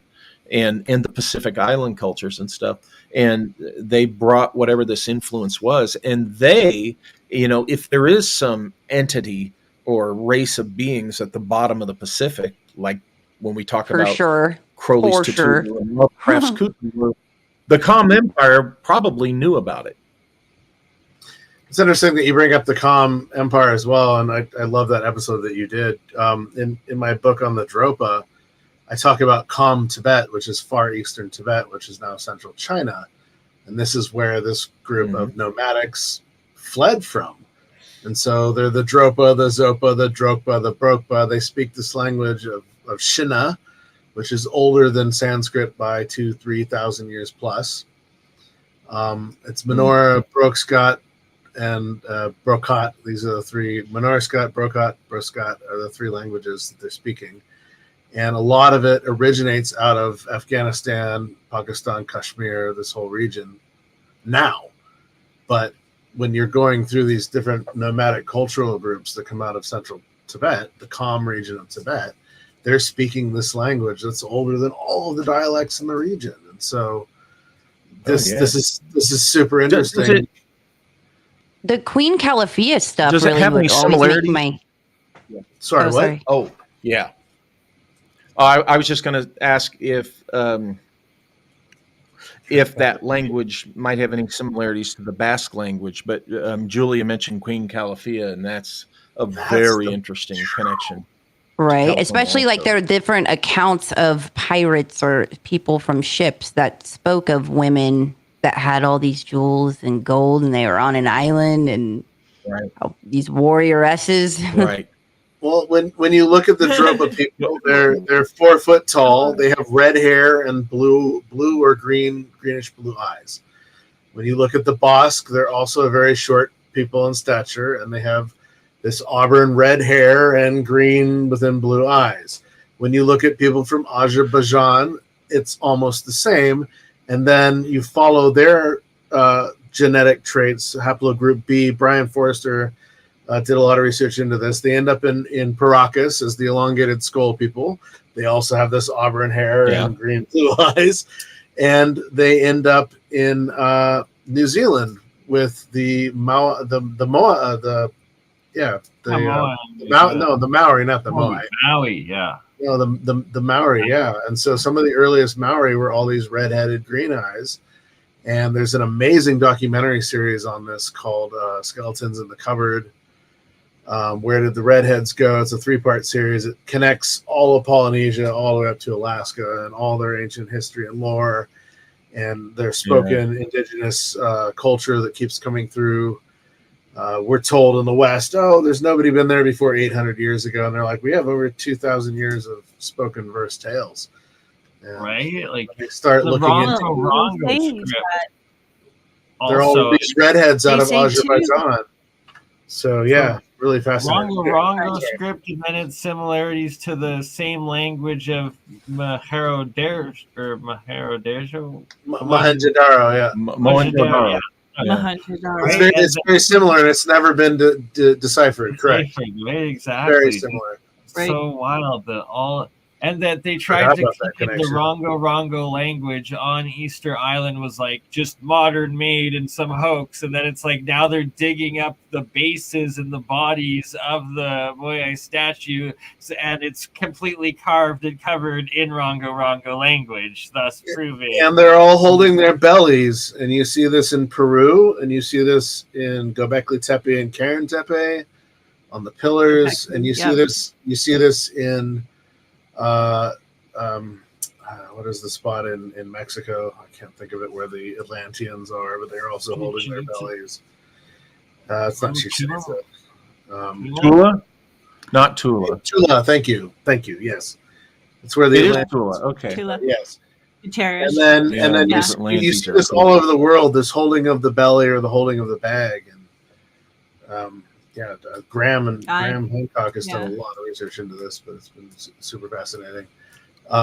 You know, I find it interesting when you talk about the Basque and their connections to these kind of ancient secrets, particularly Atlantean, and you think of what Julia brought up about Calafia and the Amazons in California, which I write about, I go into and fairly extensively in my book, Veiled Destinies, Secret Missions 5, Veiled Destinies. I go into that California connection to the Amazons that Julia had brought up. But here's an interesting thing. The Basques, when they came to America, gravitated to California. And Nevada. They're out here in the West. And Nevada, and these would have been the territories at the heart of this Amazonian empire. So if there was a connection to any kind of Atlantean culture or whatever this lost culture was that the Basques are descendants of, I find it interesting that a bunch of Basques came out here specifically to an area, a region that is connected to those things. Like, okay, what did they know? And besides, bringing the wonderful practice of eating grilled steak and French fries, that's a whole Basque thing. I'm glad they brought that to America. There's a lot that live in Nevada near South Lake Tahoe, like in Gardnerville and this whole area. There's a lot of Basque that live there. Yeah, when I was working for the FBI and we followed our Soviets over to Reno, and while we were there, that was the first time I ever ate at a Basque restaurant because the big Basque community in Nevada there. You're right. Yeah. So it was. I loved it. I got to get her to we got Basque restaurants out here in Chino, and I got to drag the Basque food you'll ever have. It's wonderful. Paella, steak.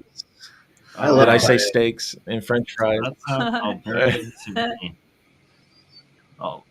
heard the largest Basque community was in Idaho. I did a show with someone, with Nathan, and he was discussing it, and I had no idea. Yeah. I just learned that recently in the last couple of years that most of them are in Idaho because I was aware of a whole bunch in California. So that's interesting because some of the best teff, if you ever go to Ethiopian restaurants and you have injera, it's like a sourdough bread that you eat your food with through your hands. It's made from a flour called teff. And the best place that they found to grow teff in the United States is in Idaho. And so this is where it all comes out of. I'm like, that's fascinating. Here we are, the Fuente Magna Bowl. Magna Fuente Bowl, right? I had to bring this up. Oh yeah, this is in my lecture as well. There's a stele, but it's buried in the Bolivian Museum now.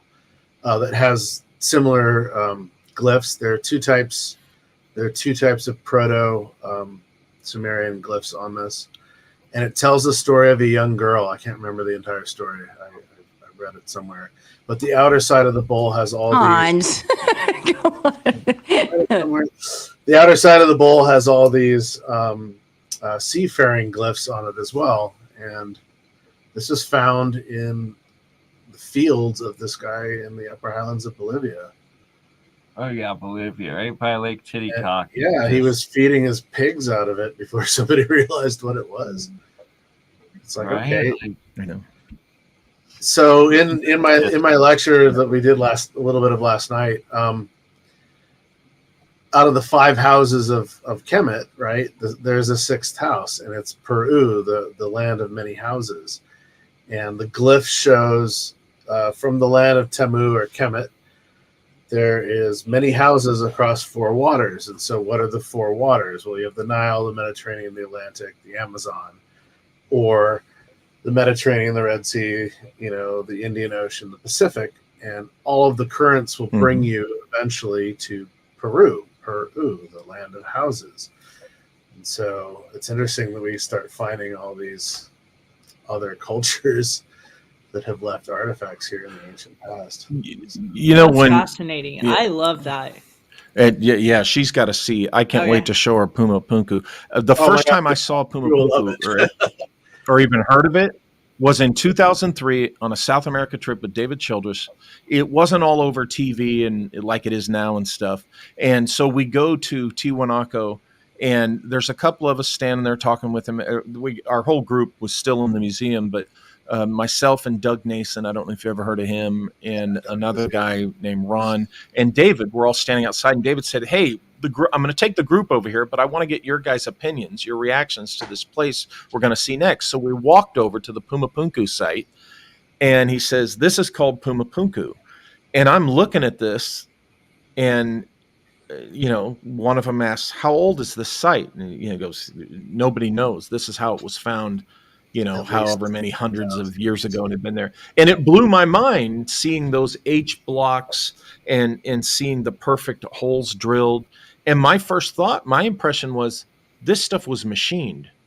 This is not, done with, chisels and wet strings. And it was just startling. I had never seen it. Now everybody has seen it multiple times, and there's all this, snark about it and this, that, and the other. But it really, I think it was machined. All that Have you ever been to Egypt? Long ago.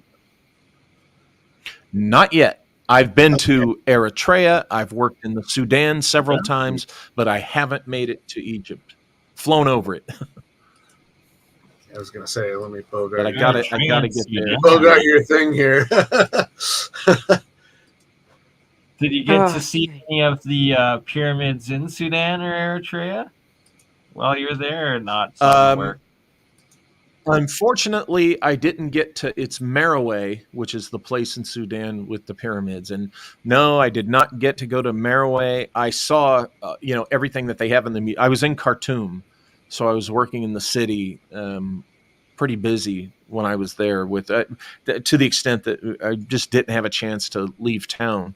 But I saw the things that are in the museums there and such. But no, I've got to. And when I went to Eritrea, it was cut short. I was only there for like a week. So Cairo, Egypt, is a place I've got to get to still. Cairo is both.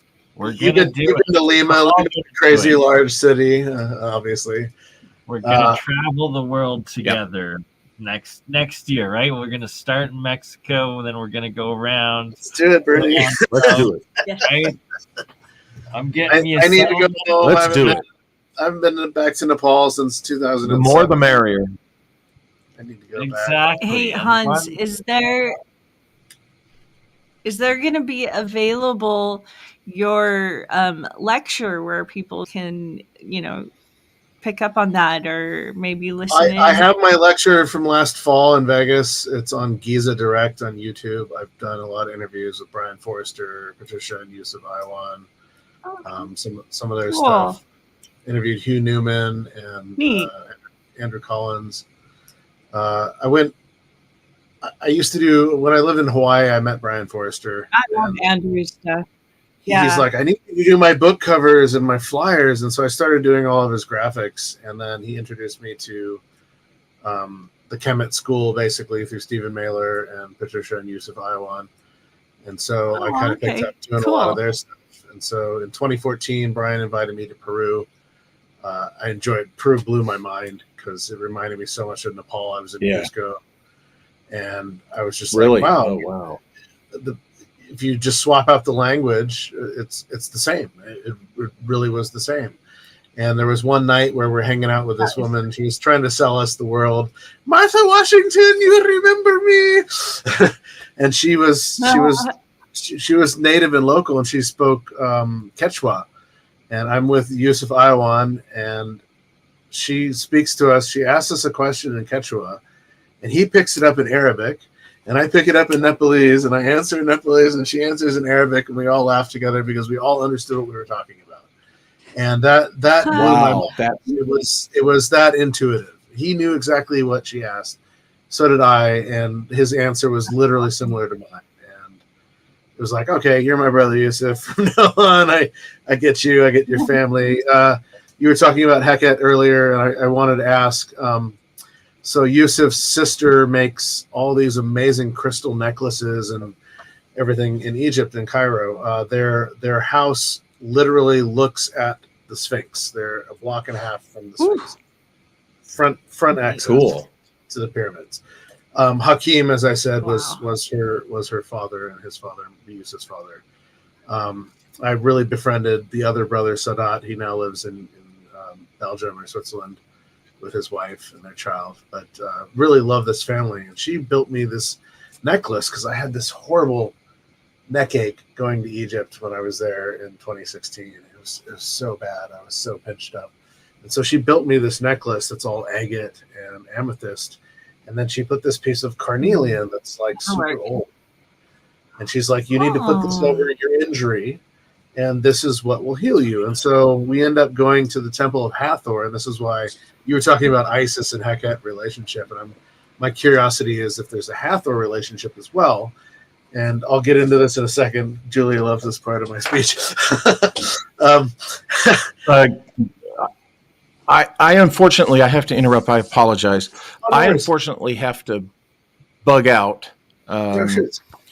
But Maliah can stay. A few minutes. I've got to bug out too. So I'm so sorry to interrupt. I just realized what time it was. I was off on the time. I was wondering if you. Yeah, I was thinking it was 15 minutes before it was. So thank you for having me on. I really appreciate it. It's great talking with you, Hans and Julia. We've got to. We're going to come to Laguna. We now have. For sure, we have to meet up. Yes, and then we can talk about you coming out here, and we can give you the tour, the Empire of the Wheel tour. That would be amazing. And thank you so much for connecting this dot and talking about Akate. It was like profound for me. Like, it's so amazing. I can't thank you guys enough.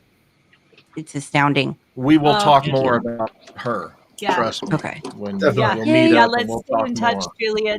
Okay, for sure. BurnEye, can you get share Walter's email and stuff with Julia, please? 100%. Yeah. And likewise, Walter, this has been amazing. I know we've had some back and forth online, but this has been really super amazing. Hans, we got to have you over on the Walter Bosley channel on the show. Well, everybody here, I need to have you on the Walter Bosley channel. So. We'll do I'm getting used to this environment. I'm stuck in the design world all day, and so getting used to being in social media environments has been super. But you're going to Mexico. Well, I want to have all of you. So let's do it. Let's do it. Right. Well, appreciate your guys' time. Thank you so much for coming on, and glad we all made this happen. Pleasure. Thank you. Great. So Yeah, I can thank you. end We'll it be on in your touch. channel for you, Walter, if you want, and then Mike sadly just joined. I don't know how long you've been there. I'm sorry I didn't bring you up sooner. Mike, with all of the Tulum artifacts that, if you haven't seen these before, Walter, maybe just They're off the chain. Wow, that's cool.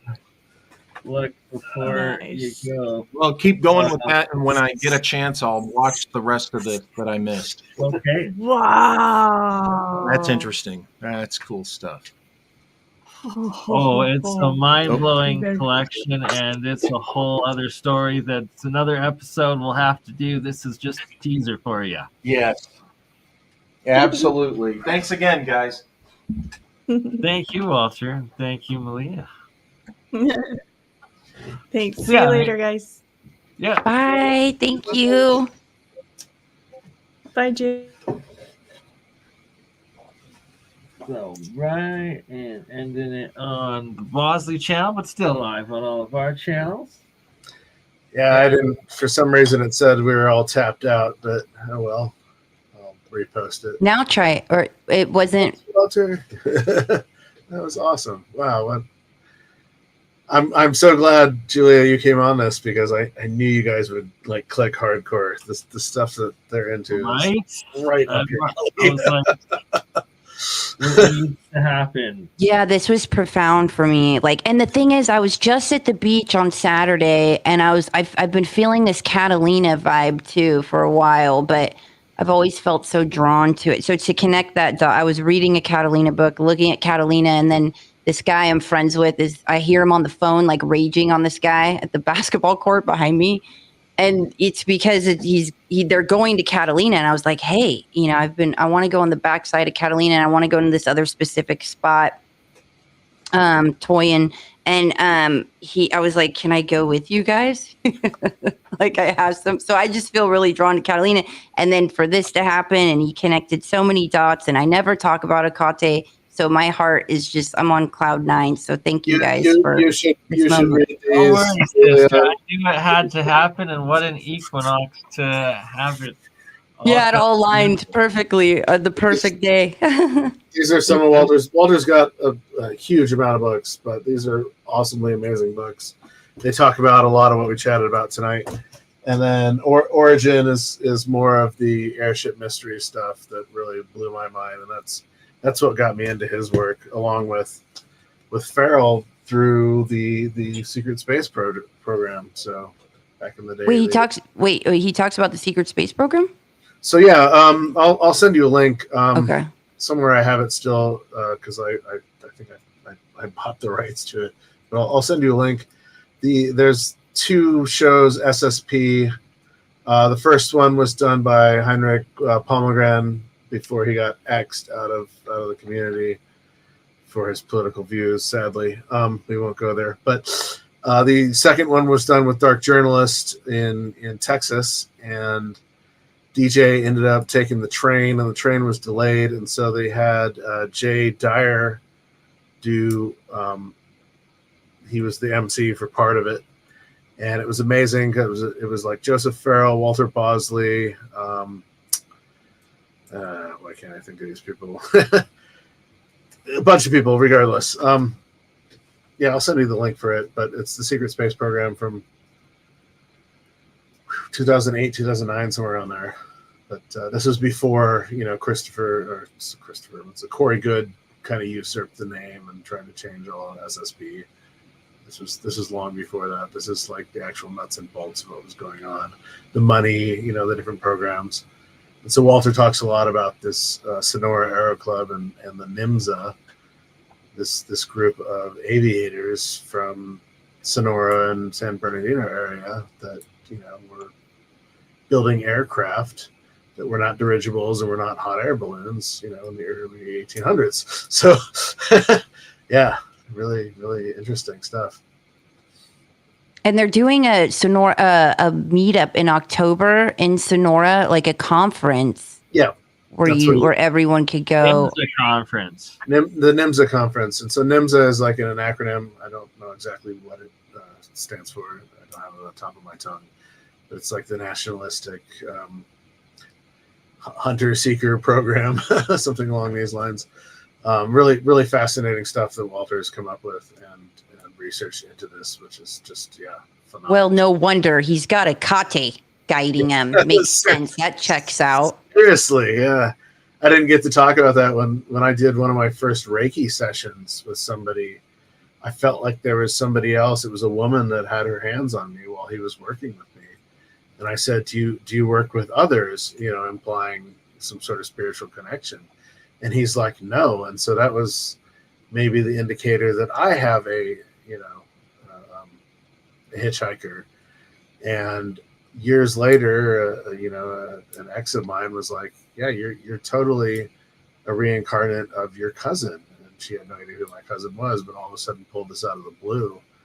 And I started researching into my cousin, and I fully that there is energy, there definitely. And so, is this my hitchhiker?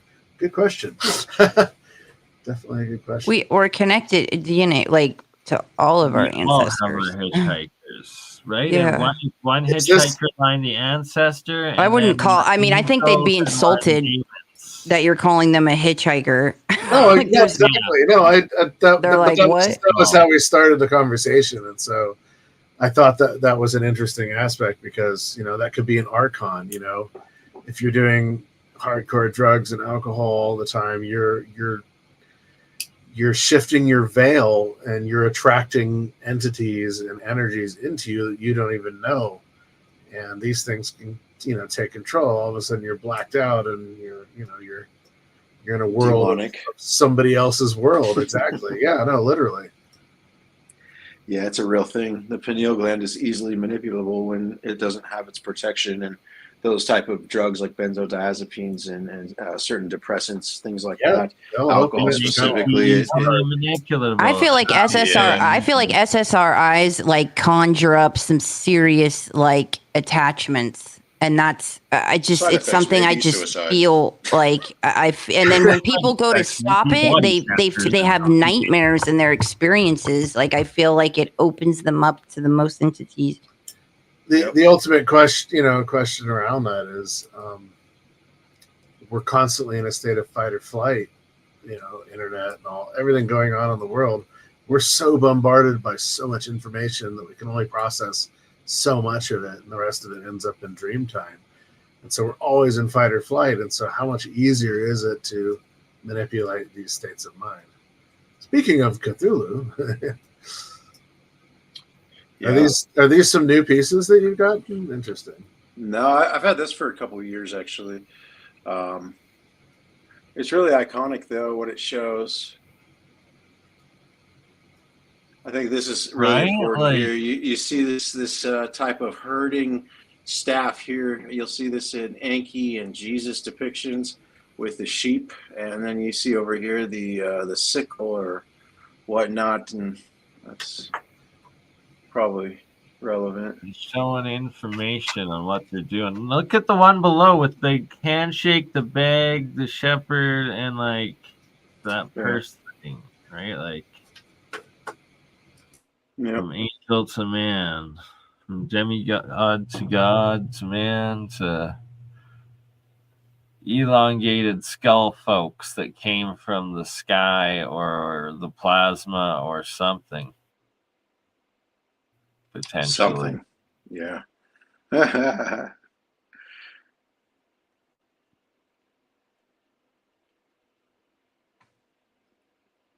And happy spring equinox to you, my friend Mike. And Hans, are you going anywhere close to Tula, Mexico, and where you're going in Mexico right away? No, darn it. Well, Yeah, we're going to Chichen Itza, Koba, Nakmal, Tulum, which is right on the coast, Yeah, not the right direction. and a couple of the This is more towards cenotes. Mexico City and stuff. There's my favorite piece, the scrying mirror. Ooh. it's so epic. I swear you're going to be summoning or talking to other entities in there at some point. I hope so. Right? I was thinking about doing like all my podcasts through the mirror, doing like one of these, Ooh, yes, please. Oh man. Yeah, I put my name on my book, so I guess after Contact in the Desert, I'll probably actually like do it the other way. Nice. Yeah. I'll be Oh like a real wow, you're person. gonna do the big unveil? You should Be do a real like a person. yeah, you should do it. Oh, I would love to stream it.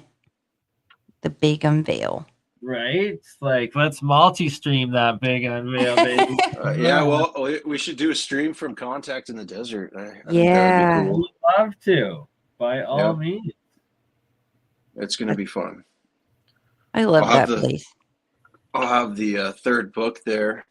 I'm just about to finish it. We sent off for the other carbon dates. We had the guy come in, the PhD from France, and took samples from 2 skulls. He took 4 samples we're determined to get a collagen sample at this point, and or enough collagen in there to get a analysis. So hopefully we get a date, and that'll really tell us a lot. That's what I respect so much about your actual work and research, is that you're actually putting in nonstop work and research to get these things dated and tested and actually verified. And it's mind-blowing the results you get back. Yeah, it's the reality is like I tried to put this off onto other researchers and ufologists. I wrote out to so many people thinking that one of them would take this and just run with it, and they didn't at all. And so there was no effort made. That was the crazy part. They didn't even, oh yeah, this is probably fake or whatever. There was nothing like that made even. And so it was really sad. As far as the question I just saw pop up, the artifacts come from two different places, Abuelos de Jalisco, Mexico, and Tula, Hidalgo. The pieces I'm showing right now are the Abuelos pieces. And this type of stuff over here is from Tula. See the difference in everything, the stone types, the craftsmanship, but the story's the same. We're starting to get some. And look at Cthulhu there. Always Cthulhu. Cthulhu keeps coming up. Yeah, this beard is really iconic in a lot of these beings. And the dogs keep coming up too. All right, guys. Well, I am out of here. Thank you for a magical evening. It's been amazing. For sure, Julia. No worries. Thank you for joining us. And yeah, sorry, Mike, you're kind of just coming in at the very end. You're good, man. To the 2-hour mark. We're going to have to do another full episode together very soon, covering everything, because there's been so many developments, and well, I just never can stop looking at your artifacts. They're amazing. I'll have my book tomorrow in hand, and I'm really stoked about that. So. All right. Would you be available tomorrow by chance? Should we do this the Friday night? All right. Well, let's do it. In that case, then I'll probably just shut her down now, and we will be back tomorrow with Mike for a full episode and going into these epic artifacts. And thank you, Julia, and thank you, Hans, and thank you, Mike, and shout out to Walter and Maliah, and to all of you watching. Ta-ta, and we'll be back tomorrow. On that note, love you. Thank you all for watching and for making this happen. Well done, Bernie. Thanks. Much love, brother. And if you want to come back, we'll see you tomorrow. If not, we'll see you next Wednesday. Well, maybe next. No, you have a safe trip, and you let us know when we can. I talked with Timothy and with Johnny, and we might be able to do something Thursday because it's kind of our rest day, or Wednesday evening once we all get to the hotel. So we'll see. Perfect. Well, hopefully, if anything, I'll just do a recording and post it. We can. I wanted to get you guys involved, but I'm not sure how it's all going to unfold. Exactly. Well, if even for 30 minutes, it would be amazing. So exactly. If you can phone in, you can phone in, either that or record, and we'll just play the recording, and then we'll phone in with them later. Whatever. Have a safe trip. Take as many pictures and videos as possible, and happy spring equinox, everyone. Cheers, brother. Have a good night. Ta-ta.